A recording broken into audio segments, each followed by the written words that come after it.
नमस्कार स्टूडेंट्स, आज हम जो है अपना लेक्चर नंबर 3 बनाने जा रहे हैं, अंडरस्टैंडिंग द डिसिप्लिन एंड जो सब्जेक्ट्स हमारा सब्जेक्ट है बीएड सेकेंड ईयर का, जो कि हमारा 40 नंबर का है।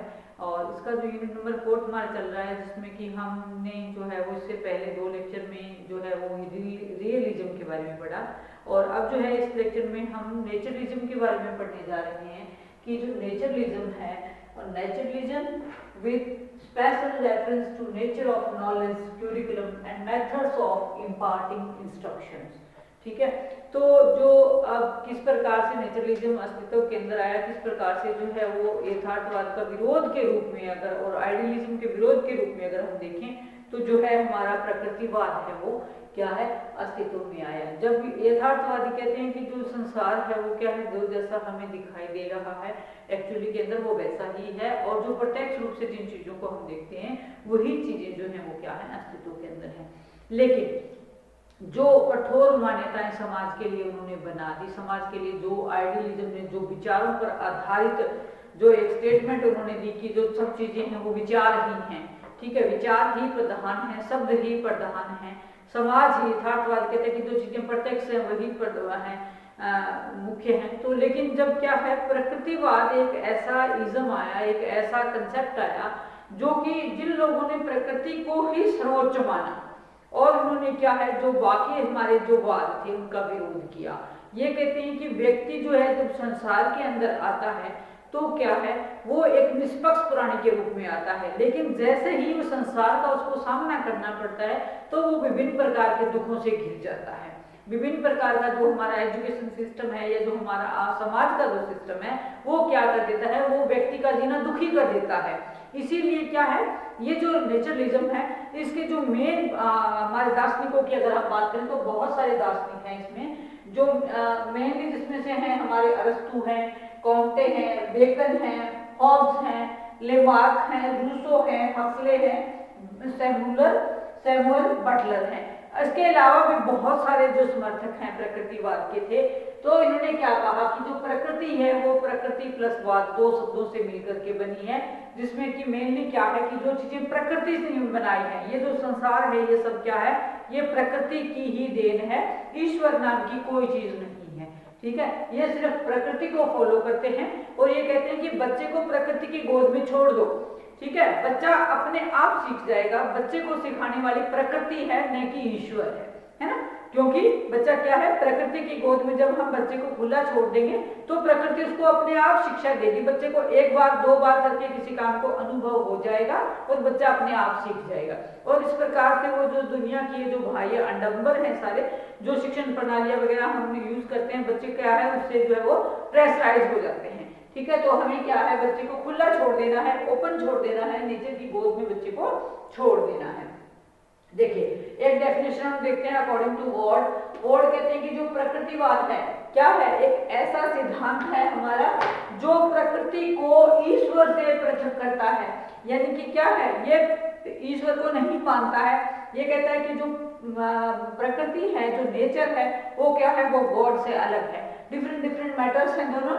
और क्या है, देखिए कहते हैं कि आत्मा को पदार्थ के अधीन मानता है। कहता है कि जो समस्त संसार का जो सर्वाइव है वो किस कारण से है, वो पदार्थ के कारण से है। ठीक है, सब चीजें जो क्या है पदार्थ के रूप में बनी हुई है। ये जो सिद्धांत है ये पदार्थ को मानता है, किसके अधीन मानता है, आत्मा को। कहता है कि जो हमारी आत्मा है ना, आत्मा इसको क्या है, पदार्थ के अधीन मान रहा है ये।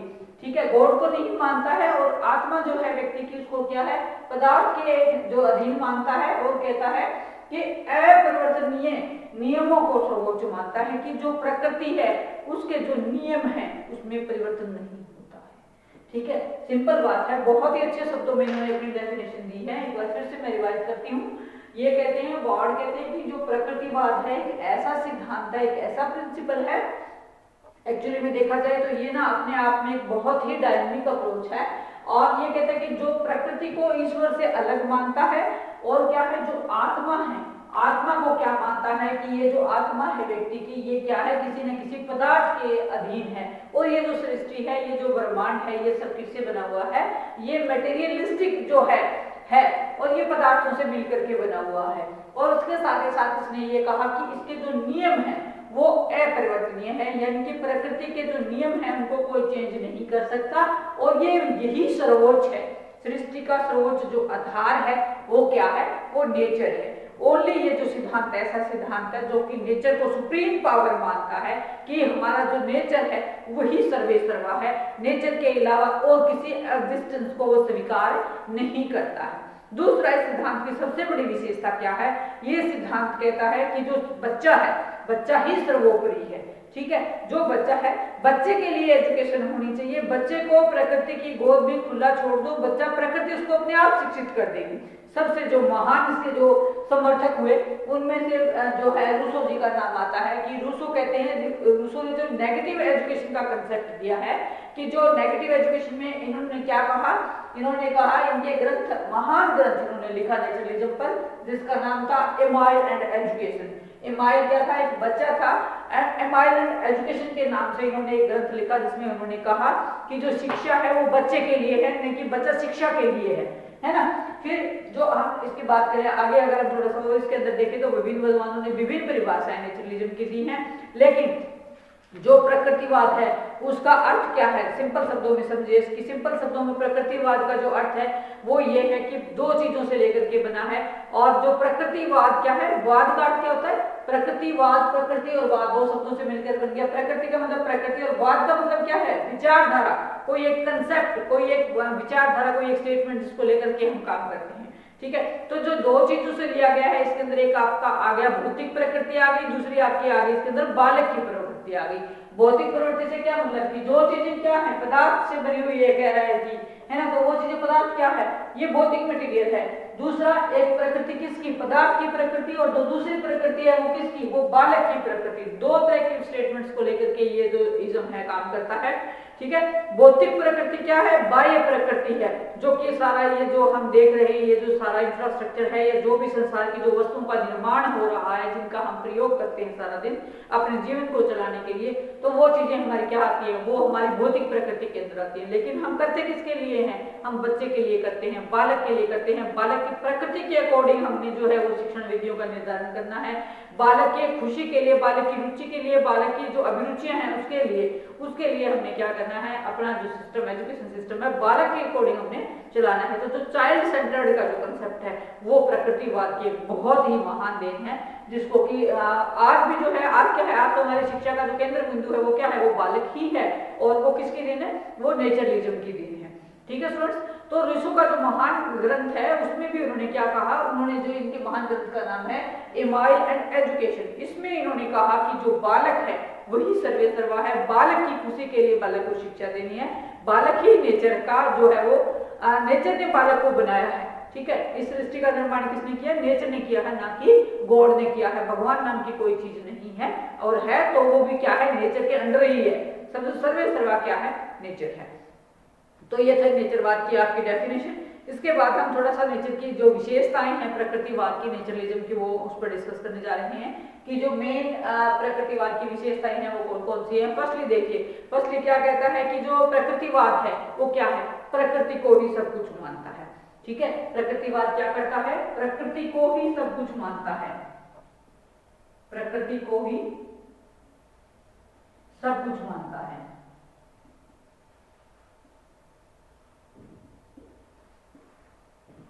कि जो प्रकृति है वही सर्वे सर्वा है, प्रकृति के अलावा और कोई ऐसा तत्व नहीं है जो कि अपने आप में जो बहुत ज्यादा क्या है, पावरफुल है।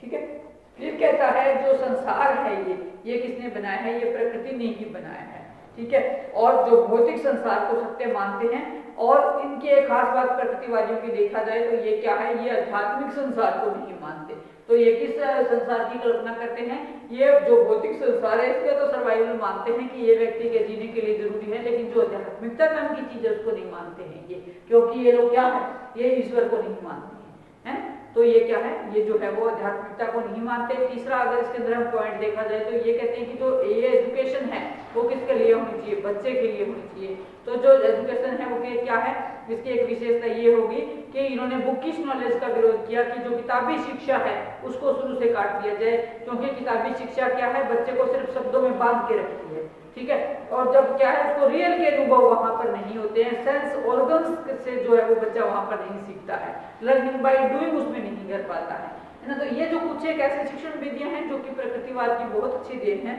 तो ये क्या कहते हैं कि जो ज्ञान व्यक्ति को इंद्रियों से प्राप्त होता है वही ज्ञान क्या है, वही ज्ञान असली ज्ञान है। तो व्यक्ति को क्या है, जब प्रकृति की गोद में बच्चा पड़ेगा तो क्या है, वो अपने सेंस ऑर्गन से प्रकृति को देखेगा, उसको पहचान करेगा और उससे ही वो क्या है, अनुभव प्राप्त करेगा, और वो जो अनुभव होगा वो उसकी आगे आने वाली जो लाइफ है उसके लिए बहुत अधिक उसको मदद करेंगे, और उससे क्या है, उसका जो आत्मविश्वास है बच्चे का वो बढ़ जाएगा, ठीक है। इसके बाद जो कहते हैं कि जो प्रकृतिवादी कहते हैं कि जो आध्यात्मिक मूल्य है, सत्यम शिवम सुंदरम, ये किसकी देन है, ये आदर्शवाद की देन है। तो कहते हैं कि जो प्रकृतिवाद है वो क्या करता है, वो सत्यम शिवम सुंदरम का विरोध करता है। ये कहते हैं कि सत्यम नहीं है कुछ भी शिवम नहीं है कुछ भी, सुंदरम नहीं है, सिर्फ प्रकृति ही सब कुछ है, ठीक है। फिर इसके बाद कहते हैं कि जो प्रकृतिवाद है वो मानव की प्रकृति पर बल देते हैं कि व्यक्ति की जैसी प्रकृति है, जैसा उसका इंटरेस्ट है, जैसा उसका एटीट्यूड है, एप्टीट्यूड है, जैसे उसके अंदर क्रिएटिविटी है, उसी के अकॉर्डिंग ही बच्चे के अंदर क्या है, हम पूर्ण रूप से उसके अंदर विकास पैदा करें, पूर्ण उसका विकास करें, उसके लिए उसमें आत्मविश्वास बच्चे के अंदर हम जगाएं, ताकि क्या है, बच्चा जो है वो इजिली सीख जाए और जो उसके जीवन का अंतिम उद्देश्य क्या है, ठीक है, जो प्रकृति का जो उद्देश्य है वही जो है व्यक्ति संतोष के साथ उसमें जो है वो इस एनवायरमेंट में काम है करे, ठीक है। इसके बाद प्रकृति क्या कहते हैं, प्रकृतिवादी कहते हैं कि जो सभ्यता और सामाजिक विकास है वो क्या है, व्यक्ति को क्या है, मनुष्य को प्रकृति से दूर कर देता है, कि हम सामाजिकता या संस्कृति के पीछे लग करके क्या है, हम प्रकृति से बच्चे को दूर ले जाते हैं, जिससे बच्चा क्या है, बच्चा पीड़ित होता है, दुखी होता है, क्योंकि वो इन सांसारिक बंधनों में इतना बुरी तरह से बन जाता है कि उसका जीवन का एक जो मतलब सुखी रहने का जो तरीका है वो खत्म हो जाता है, ठीक है। तो ये विशेषताएं थी बहुत सारी जो प्रकृतिवादियों ने बताई, और उन्होंने एक चीज और इसमें बताई कि मुख्य विशेषताओं में कि जो व्यक्ति के और पशु के अंदर, ठीक है, जो इंसान है और जो पशु है दोनों के अंदर कोई ज्यादा अंतर नहीं है, सिर्फ मात्रा का अंतर है, कि एक व्यक्ति है और एक व्यक्ति क्या है, एक व्यक्ति पशु की कैटेगरी के अंदर है, दोनों के अंदर क्या है, दोनों के अंदर जो कुछ मात्रा का अंतर है, ठीक है, और स्वभाव से दोनों क्या है, दोनों में केवल मनुष्य और पशुओं में केवल मात्रा का अंतर है, और व्यवहार रूप और रचना क्या है, केवल विकास की उसमें फर्क है और कुछ फर्क नहीं है उसके अंदर। तो ये थी हमारी प्रकृतिवाद की विशेषताएं। अब हम प्रकृतिवाद के रूप की बात करें अगर हम, ठीक है, प्रकृतिवाद के रूप, वाद के रूप, तीन इसके मेन जो है वो रूप माने जाते हैं, ठीक है। पहला है मानवतावादी प्रकृतिवाद, दूसरा आपका पहला आता है पदार्थवादी, आपका पदार्थवादी प्रकृतिवाद। जैसा कि नाम से ही क्लियर हो रहा है कि जो क्या है, दो बात जो है वो पदार्थों में विश्वास करे कि ये संसार क्या है, ये मटेरियल से बना हुआ है, ये पदार्थों से बना हुआ है, पदार्थों की देन है ये जो सृष्टि है हमारी सारी, ठीक है। तो समस्त क्रियाएं जो है इनका आधार क्या है, इनका आधार भौतिक पदार्थ ही है। जो जो जो क्रियाएं व्यक्ति जीवन के अंदर करता है, जो बच्चा अपने जीवन काल को शुरू करके अंत तक जब करता है तो वो क्या है, वो भौतिक पदार्थों का सहारा लेकर ही अपने जीवन को पूरा करता है, ठीक है। और इसके साथ साथ ये क्या मानता है, ये मानता है कि जो सत्य है और जो शाश्वत है, जो पदार्थ है वही है। पदार्थ को क्या मानता है, ये पदार्थ को ये सत्य भी मानता है, और इसके साथ साथ क्या मानता है, पदार्थ को सत्य और सत्य के साथ साथ शाश्वत।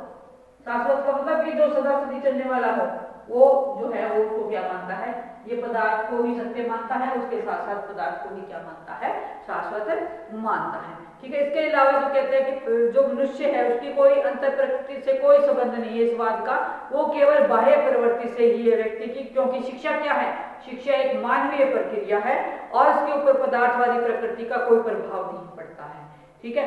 क्योंकि शिक्षा क्या है, शिक्षा हम किसी इन्वायरमेंट में लेकर के ग्रहण करते हैं बच्चे को, तो ये जो शिक्षा क्या है, एक मानवीय प्रोसेस है जो कि केवल व्यक्तियों को ही उपलब्ध होती है, पशुओं से इसका दूर दूर तक कोई कनेक्शन नहीं होता है ना। तो ये चीजें क्या है, ये कहता है कि पदार्थवादी जो प्रकृतिवाद है इसका समर्थन करता है। ये जो प्रकृतिवाद का एक रूप हो गया पदार्थवादी प्रकृतिवाद। दूसरा इसमें आपका आता है यंत्रवादी प्रकृतिवाद।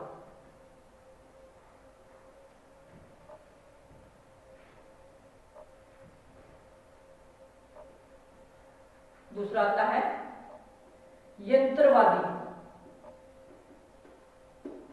प्रकृतिवाद।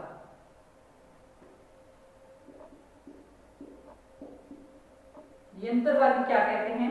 ये कहते हैं कि जो ये संसार है ये क्या है, यंत्रों से मिलकर के बना है, ठीक है। और यंत्रों को क्या है, यंत्रों को जिस प्रकार से हम कोई काम के लिए बनाते हैं उसका फिर यूज करते हैं, उसी प्रकार से जो ये संसार है ये क्या है, विभिन्न प्रकार के यंत्रों से जो है वो संचालित होता है। और मनुष्य भी क्या है, पूर्ण रूप से जो व्यक्ति का प्रभाव है, बाह्य प्रभाव से अपने संचालित होता है, ठीक है।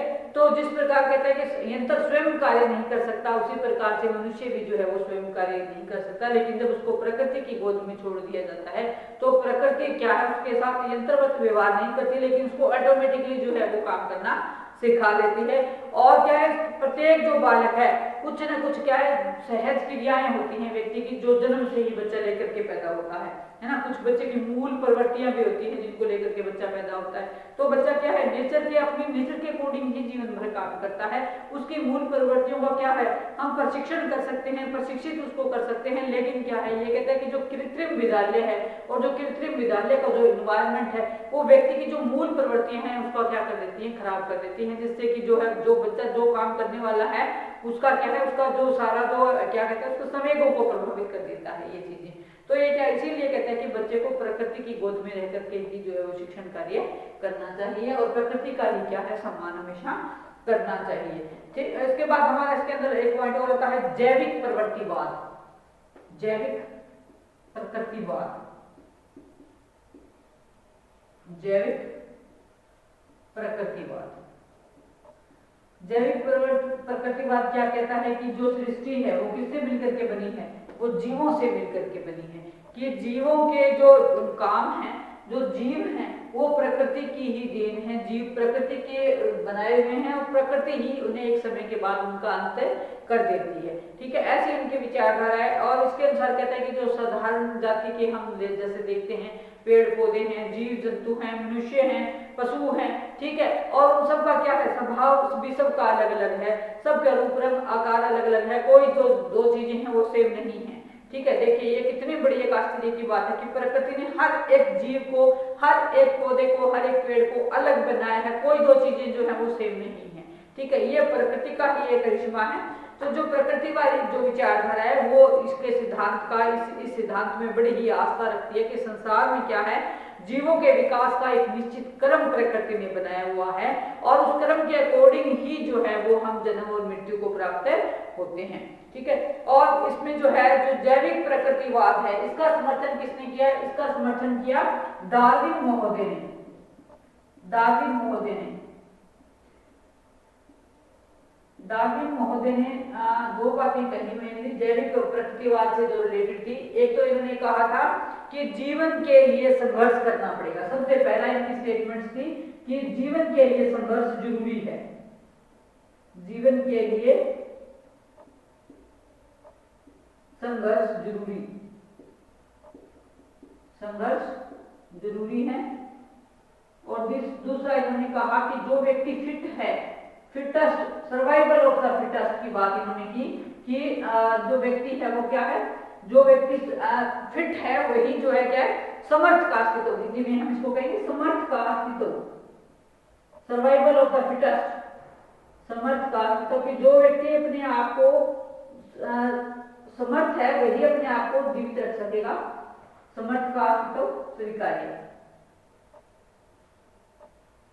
और जो जाति कमजोर है वो क्या है, विलुप्त हो जाएगी। केवल अगर हमें जीना है तो जीने के लिए क्या करना पड़ेगा, संघर्ष करना पड़ेगा। संघर्ष से क्या होगा, संघर्ष से ही कोई जो जाति है वो अपना एग्जिस्टेंस बना के रख सकती है ना। इन्होंने जो है वो जिराफ पर काम किया था कि कुछ जिराफ ऐसे थे जो कि लंबी गर्दन के थे, कुछ जिराफ छोटी गर्दन के थे, है ना।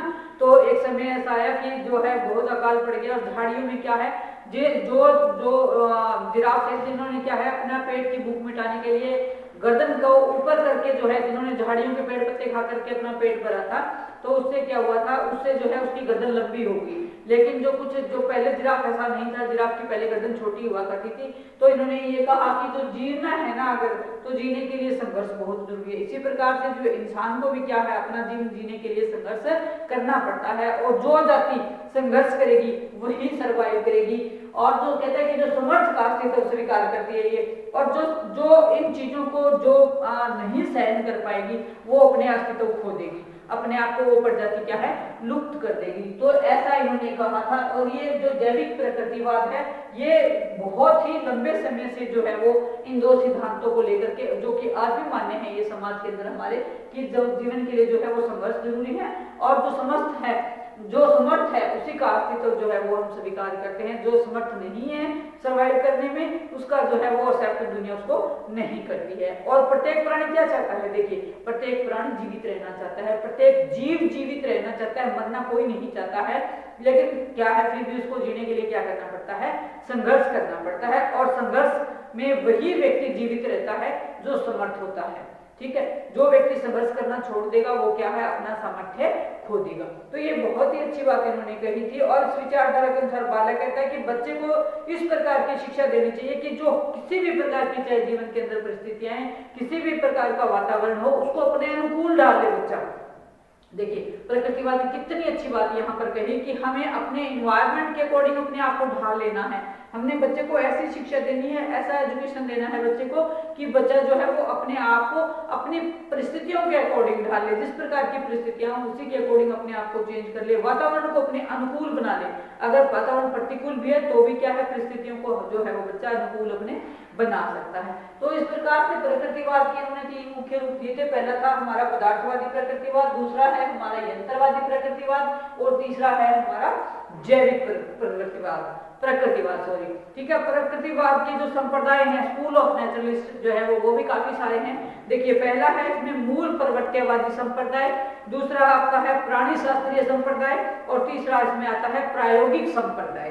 ठीक है, तो बहुत सारे संप्रदाय इसमें आए जिन्होंने की अपने जो है वो अपने अपने व्यूज रखे। जैसे जो मूल प्रवृत्तियों वाले जो संप्रदाय हैं वो कहते हैं कि व्यक्ति की जो मूल प्रवृत्तियां हैं व्यक्ति उसी के अकॉर्डिंग ही जो है वो काम करता है ना। और उसमें क्या है, मूल प्रवृत्तियों में हम जो है उसका अगर हम उसको सही मार्ग दिखाते हैं तो और भी क्या है, प्रकृतिवादी कहते हैं कि बच्चे को खुला ही छोड़ देना है। हमने उसके साथ कोई किसी तरह की छेड़छाड़ उसके साथ उसके संवेगों के साथ नहीं करनी है।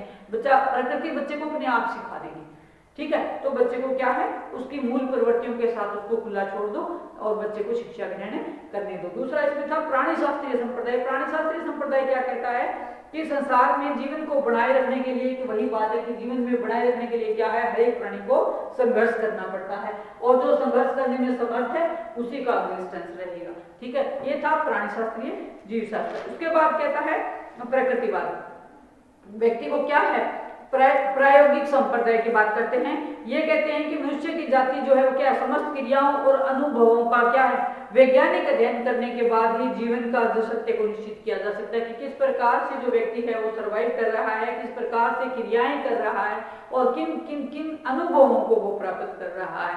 उन अनुभवों के आधार पर भी जो है हम निष्कर्ष निकाल सकते हैं जो जीवन का सत्य क्या है। पूर्ण जीवन जीने के लिए क्या है, जो शिक्षा है वो प्रकृतिवादियों के अनुसार पूर्ण जीवन जीना शिक्षावाद का उद्देश्य है। प्रकृतिवाद का उद्देश्य क्या है, व्यक्ति को पूर्ण जीवन जीने के लिए आजादी देना, कि व्यक्ति जो है सुखी जीवन जीवे।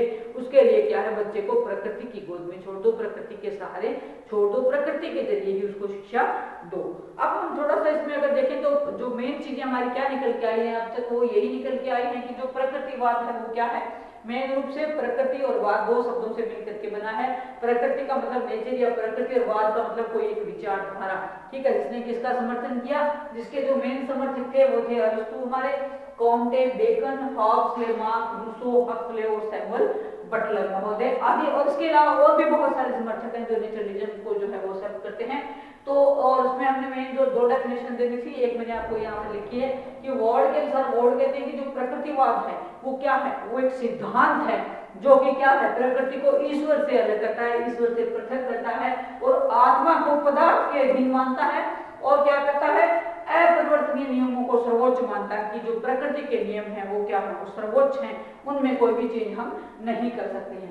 इसके बाद इन्होंने हमने क्या किया था, इसके बाद हमने प्रकृति की, प्रकृतिवाद की कुछ विशेषताओं के बारे में हमने जाना था कि प्रकृति क्या चाहती है। प्रकृति चाहती है कि बच्चे को उसकी रुचि के अकॉर्डिंग ही हम शिक्षा दें, उसके अकॉर्डिंग ही उसको हम छोड़े जीवन यापन करने दें, उसके समयों पर किसी प्रकार का प्रतिबंध ना लगाएं।